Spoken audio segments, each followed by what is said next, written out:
Aku putus dengan pacarku. Duduk di mobil suamiku, aku bahkan tak berani menunjukkan emosi.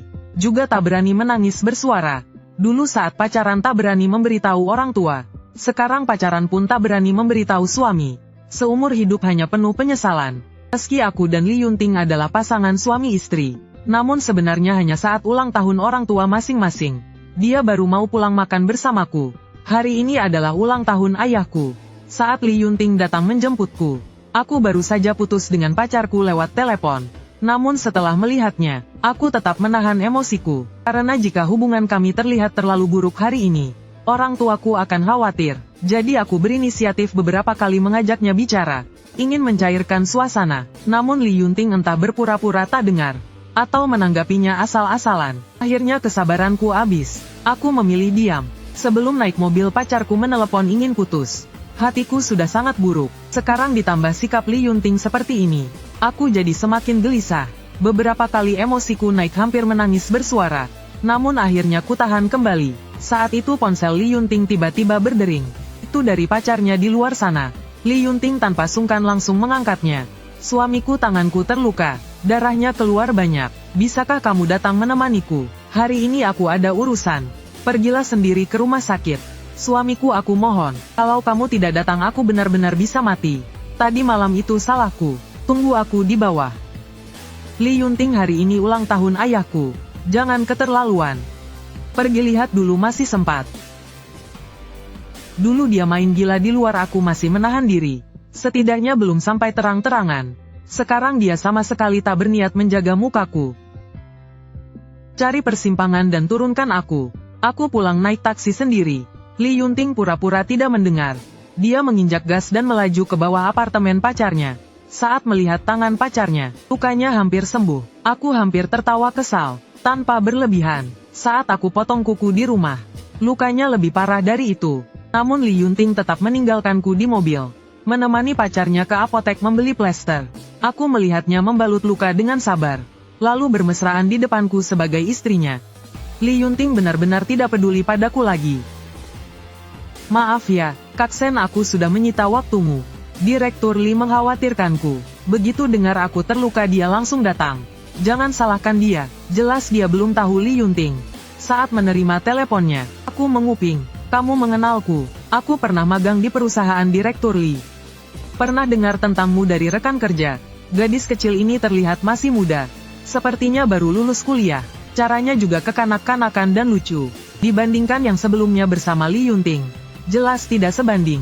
Oh, tidak apa-apa. Aku hanya mengingatkannya dengan niat baik.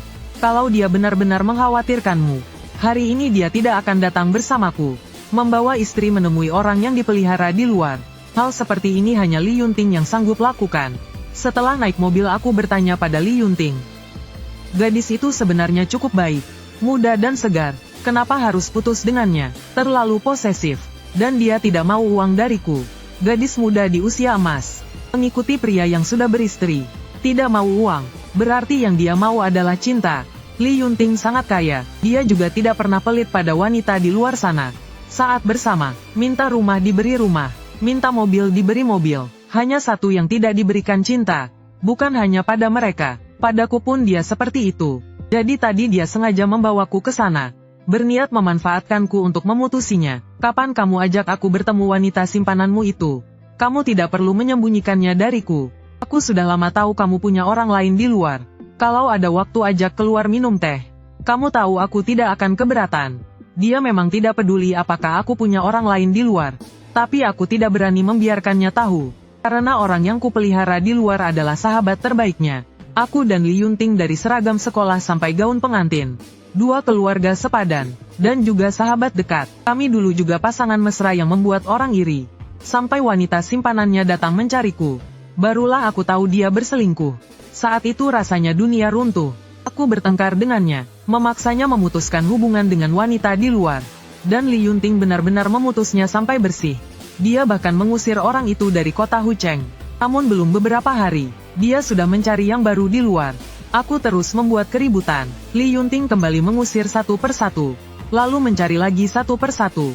Sen Nian, kita sudah bersama 8 tahun. Kita terlalu saling mengenal. Bahkan setelah aku menyentuhmu, bagaimana reaksimu? Seberapa keras suaramu? Aku tahu semuanya dengan jelas. Hari-hari seperti ini terasa sangat membosankan. Bagaimana kalau kita coba hidup lebih bebas? Asal tidak bercerai, kita tidak saling mencampuri urusan. Aku tidak menerima usulnya. Li Yunting juga tidak berkata banyak.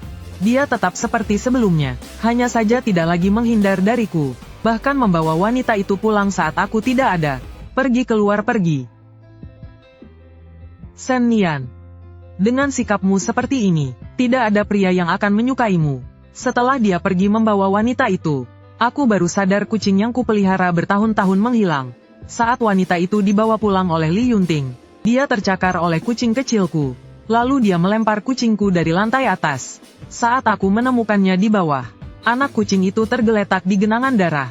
Tubuhnya sudah kaku. Li Yunting itu kucing yang kita besarkan bersama. Dia dilempar turun oleh wanita itu dari lantai atas. Apa kamu masih punya hati? Aku ganti satu untukmu. Malam itu juga, dia benar-benar mencarikan kucing yang sama persis untuk menggantinya. Tapi aku tidak menerimanya. Juga pada malam itu, aku bertemu sahabat terbaik Li Yunting di bar, Ji Yanli. Ji Yanli sangat berbeda dari Li Yunting. Dia rendah hati dan pendiam.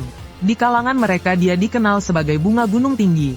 Niat balas dendamku muncul. Setelah melihat Ji Yanli menolak 13 kali godaan, aku meneguk habis minuman di gelas. Memberanikan diri maju. Ji Yanli kebetulan sekali. Aku tak ingat jelas apa yang terjadi malam itu. Yang ku tahu keesokan harinya, aku terbangun di villa rumah Ji Yanli. Kenapa aku bisa di sini? Tadi malam kamu menempel padaku. Lalu bagaimana? Lalu kamu berhasil. Apa maksud berhasil? Maksudnya seperti yang kau pikirkan. Tidak tahu cocok dengan seleramu atau tidak. Nikmati saja. Selanjutnya kamu mau bagaimana? Bagaimana apanya? Bukankah kamu harus bertanggung jawab atas semalam? Ji Yanli, kamu tahu aku punya suami. Lalu kenapa semalam kamu tetap menggoda aku? Cerailah dari Li Yunting. Aku tak mau jadi selingkuhan. Untuk sekarang belum bisa cerai. Kalau begitu jadilah pacarku. Suami tetap suami, pacar tetap pacar. Kita pisahkan saja, bisa tidak? Ji Yanli tertawa kesal. Dia membuka pintu, memintaku pergi. Kupikir hubunganku dengannya berakhir begitu saja. Tak kusangka 2 bulan kemudian suatu malam, aku tiba-tiba menerima panggilan tak dikenal. Ji Yanli sepertinya sedang mabuk. Suaranya agak serak. Shen Nian, kenapa kau tidak mau bercerai dengannya? Karena ini bukan hanya pernikahanku dengannya, tapi juga melibatkan keluarga Li dan Shen. Lalu bagaimana denganku? Kamulah yang lebih dulu menggodaku. Apa kau tidak perlu bertanggung jawab padaku? Jika kau menerima lamaranku, aku akan bertanggung jawab padamu. Di seberang telepon hening lama sekali. Aku pun tidak menutup telepon. Menunggu jawabannya. Baik, aku terima. Setelah itu kami pergi berlibur ke luar negeri. Pergi ke bioskop bergandengan tangan seperti pasangan biasa. Ji Yanli sangat penurut. Hampir selalu siap kapanpun kupanggil. Dan tak pernah lagi menyuruhku bercerai. Sampai suatu kali aku mengalami kecelakaan saat dinas luar. Di buku kontak ponselku, semua orang kusimpan dengan nama asli. Hanya kontak Ji Yanli yang kutulis pacar. Suatu kali saat dia bermain ponselku, dia diam-diam menggantinya. Jadi setelah aku kecelakaan, polisi langsung menghubungi Ji Yanli berdasarkan catatan itu. Di rumah sakit butuh tanda tangan keluarga. Dalam keadaan setengah sadar ku minta dia menelepon Li Yunting. Orang tuaku sudah tua, tak baik memanggil mereka tengah malam. Tapi saat aku sadar, orang pertama yang kulihat di bangsal adalah ibuku. Ibuku bertanya dengan khawatir beberapa kali. Setelah dia pergi, baru aku bertanya pada Ji Yanli, kenapa ibuku yang datang? Aku sudah menelepon Li Yunting berkali-kali. Dia tidak mengangkat. Tak ada pilihan aku menghubungi bibi. Oh, seharusnya kuduga, Li Yunting menganggapku menyebalkan. Jadi dia takkan menjawab teleponku. Dulu saat dia selingkuh aku membuat keributan besar. Jadi beberapa tahun ini, dia hampir tak pernah mengangkat teleponku. Shen Nian. Bercerailah dengan Li Yunting. Ji Yanli. Berbeda dari wanita yang dipelihara Li Yunting di luar. Biasanya dia sangat penurut, dan tak merepotkan. Hampir tak pernah lagi menyuruhku bercerai. Kenapa tiba-tiba berkata begitu? Baru saat itu Ji Yanli menatapku. Aku baru sadar wajahnya pucat. Ada lingkar hitam di bawah matanya. Matanya sangat merah. Pasti berjaga semalaman menjagaku. Aku tak mau terus jadi selingkuhan yang sembunyi-sembunyi. Aku ingin berdiri terang-terangan di sisimu. Aku takut jika hal seperti ini terjadi lagi. Aku bahkan tak berhak menandatangani kolom keluarga. Hanya bisa cemas tak berdaya. terus menelepon suamimu berulang kali. Tapi Shen Nian, kita sama sekali bukan teman. Aku juga tak ingin berteman denganmu. Pria yang tegas di dunia bisnis. Ini berdiri di depanku menangis tak tertahan. Kali ini kata penolakan, tak bisa kuucapkan. Tapi aku juga sadar, antara aku dan Li Yunting, tidak mungkin bercerai begitu mudah. Shen Nian pikirkan baik-baik. Apakah kamu putus denganku, atau bercerai dengan Li Yunting? Sebelum kamu membuat keputusan, aku tidak akan mengganggumu lagi. Hari itu, semua urusanku di rumah sakit sudah dia atur. Dia mencarikan perawat untukku, mengatur makananku setiap hari, bahkan buku yang kubaca saat bosan, dia letakkan di samping tempat tidur. Namun setelah hari itu, dia benar-benar tidak pernah muncul lagi di hadapanku. Membawa hadiah ulang tahun aku pulang bersama Li Yunting. Ibuku yang jarang ke dapur mulai sibuk memasak. Biasanya dia jarang memasak, hanya saat ulang tahun ayahku saja. Li Yunting mengobrol dengan ayahku di ruang teh. Saat aku membantu ibu di dapur menyiapkan makan, mereka tiba-tiba membicarakan kisah aku dan Li Yunting saat sekolah dulu. Waktu itu kamu dan Yunting diam-diam pacaran. Kedua keluarga sudah mengetahuinya, hanya kalian berdua yang mati-matian menyangkal. Aku teringat masa itu, tanpa sadar aku menghela napas. Tiba-tiba merasa hidup ini sungguh absurd. Saat sekolah pacaran, menyembunyikan dari semua orang tak berani bilang pada orang tua. Sekarang pacaran, malah tak berani bilang pada suami sendiri. Manusia memang seumur hidup dalam penyesalan. Sambil berpikir, aku sendiri sampai ingin tertawa. Sedang memikirkan apa? Tadi di meja makan kamu diam-diam tersenyum sendiri. Tidak memikirkan apa-apa, Bu, kalau aku dan Li Yunting bercerai. Apakah ibu dan ayah akan menentangnya? Pernikahanmu dengan Yunting bermasalah. Sebenarnya aku dan ayahmu sudah lama menyadari hal ini. Sebelumnya kamu tidak pernah menyebut soal cerai. Kami juga jadi tidak enak banyak bicara. Aku dan ayahmu hanya punya kamu satu-satunya anak perempuan. Apapun yang ingin kamu lakukan, selama kamu sendiri sudah memikirkannya dengan matang, kami akan tetap mendukungmu. Jangan menyiksa dirimu sendiri. Mataku tiba-tiba terasa perih. Kalau aku bercerai dengannya, kepentingan dua keluarga harus dipisahkan. Saat itu perusahaan ayah mungkin akan rugi.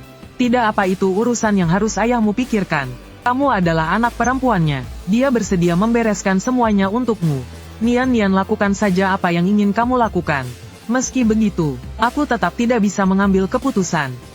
Malamnya aku dan Li Yunting meninggalkan rumah orang tuaku. Mobil baru saja keluar dari komplek rumah orang tuaku. Tiba-tiba seseorang berlari ke tengah jalan.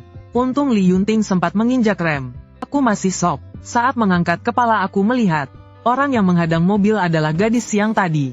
Li Yunting pilih cerai dengannya. Atau kita putus. Kamu mengancamku. Aku tidak mengancam. Melihat mata gadis itu yang merah karena menangis, aku tiba-tiba teringat Jian Li. Hari itu aku meneleponnya. Dia juga mengatakan hal yang sama. Entah cerai atau putus. Dia berkata, toh aku hanya menganggapnya seperti anjing yang dipanggil datang diusir pergi. Li Yunting tidak sama denganku. Dia selalu bertindak tegas dan bersih. Kalau mau putus, uang putusnya akan aku suruh asisten transfer ke kartumu. Tidak, aku tidak ingin putus. Yunting, aku benar-benar mencintaimu. Aku tidak mau uang. Aku hanya mau kamu. Kalau aku tidak punya uang, kamu masih mau aku tidak? Kamu putus dengan mantan pacarmu bukannya karena dia miskin. Ambil uangnya dan pergi. Jangan ganggu aku lagi. Aku salah, aku tidak akan memaksamu cerai lagi. Tolong jangan tinggalkan aku. Pergi. Aku adalah istri Li Yunting. Secara logika aku seharusnya senang dia memutuskan selingkuhannya. Tapi saat ini, hatiku justru terasa sedingin es. Li Yunting memang orang seperti itu. Saat dia bersikap baik padamu, kata-kata manis apapun bisa dia ucapkan. Seperti dulu saat dia mengejarku.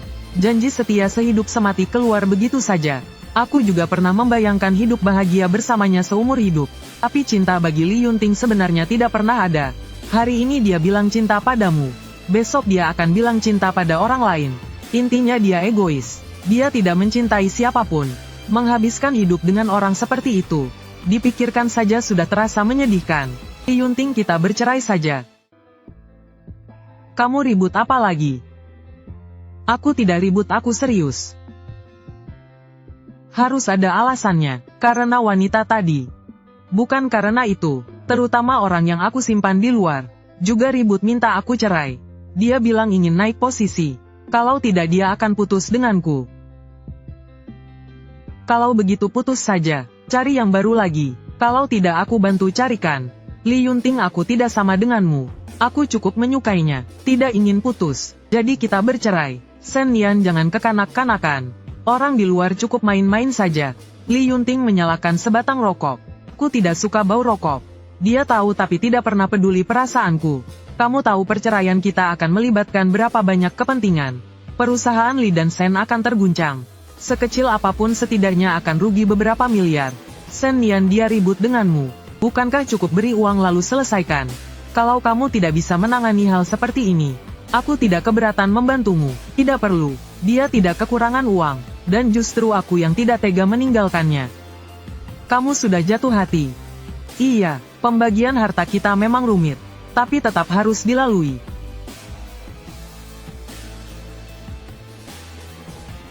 Siapa yang kamu simpan di luar? Itu tidak ada hubungannya denganmu. Dulu kamu yang bilang masing-masing main sendiri. Tidak saling ikut campur. Aku akan naik taksi sendiri pulang. Kalau dokumen sudah siap aku akan hubungi kamu.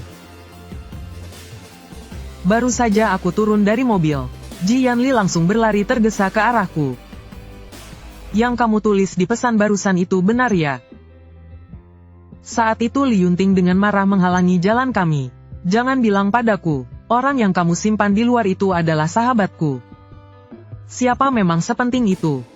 Ayo pergi, penting aku tidak pernah mendekati sahabat perempuanmu. Li Yunting, kamu tidak mendekati sahabat perempuanku. Bukan karena kamu orang yang bermoral tinggi, tapi karena sahabat perempuanku sama sekali tidak tertarik padamu. Minggir, aku sialan menganggapmu sahabat terbaik. Ternyata kamu diam-diam menggauli istriku. Kalau bukan karena istrimu, kamu pikir kamu bisa mendekatiku dan mengambil bisnis dariku. Kalau bukan karena Shen Nian, kamu pikir aku mau berteman denganmu.